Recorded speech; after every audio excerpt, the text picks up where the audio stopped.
Bien-aimés dans le Seigneur, soyez abondamment bénis et bienvenue à ce temps de méditation matinale. Pour ce matin, nous allons méditer dans 2 Corinthiens chapitre 4, les versets 16 à 18. 2 Corinthiens chapitre 4, les versets 16 à 18. Mais avant, prions le Seigneur. Seigneur, c'est toujours très agréable de prendre un temps devant ta face pour nous ressourcer. Et ta parole seule est capable de nous donner le courage et la force nécessaire pour avancer chaque jour dans notre intimité avec toi, dans notre communion avec toi et dans toutes les autres activités de notre vie. Nous voulons l'écouter. S'il te plaît, Seigneur, parle encore. Au nom de Jésus, nous te le demandons. Amen. Je lis pour nous le texte. C'est pourquoi nous ne perdons pas courage. Et lors même que notre homme extérieur se détruit, notre homme intérieur se renouvelle de jour en jour. Car nos légères afflictions du moment présent produisent pour nous, au-delà de toute mesure, un poids éternel de gloire, parce que nous regardons non point aux choses visibles, mais à celles qui sont invisibles, car les choses visibles sont passagères et les choses invisibles sont éternelles. Bien-aimés dans le Seigneur, l'apôtre Paul, s'adressant aux Corinthiens, les encourage à persévérer dans leur foi. C'est ce qui il est nécessaire de faire pour tout leader, encourager les uns et les autres à demeurer fermes dans la foi. Et nous connaissons très souvent des moments difficiles dans notre vie, et particulièrement quand on s'engage à servir le Seigneur. Beaucoup de personnes passent par des moments de persécution suffisamment compliqués dans les familles.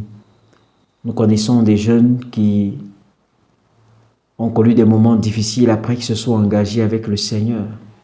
On leur a dit, si tu ne renonces pas à ce Jésus pour nous suivre dans les traditions, on ne s'occupera plus de ta scolarité et tout. Ça a été des moments difficiles.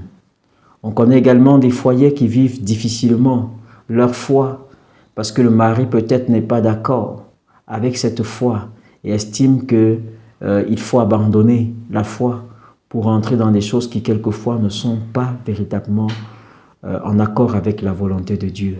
Il y a certes ces moments difficiles, mais l'apôtre Paul peut nous dire une chose intéressante ici, c'est qu'il ne faudrait pas que nous perdions courage. Ne perdez pas courage. Continuez de tenir bon et de compter sur la force que le Seigneur vous donne pour pouvoir avancer.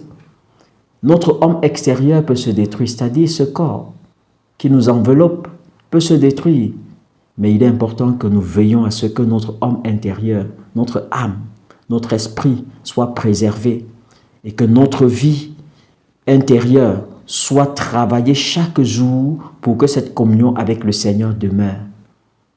Bien-aimé, ton homme intérieur, ton âme est plus importante que ton corps.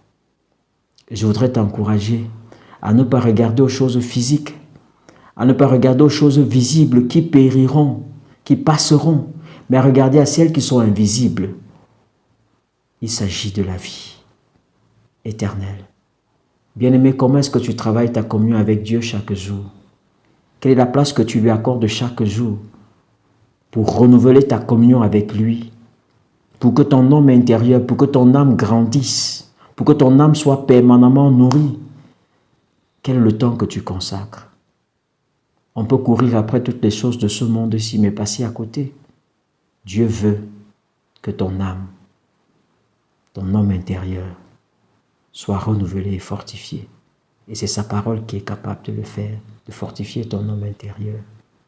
Choisis d'investir dans la croissance de ton homme intérieur, et non pas seulement sur l'homme extérieur. Que le Seigneur bénisse sa parole dans ton cœur, au nom de Jésus. Amen.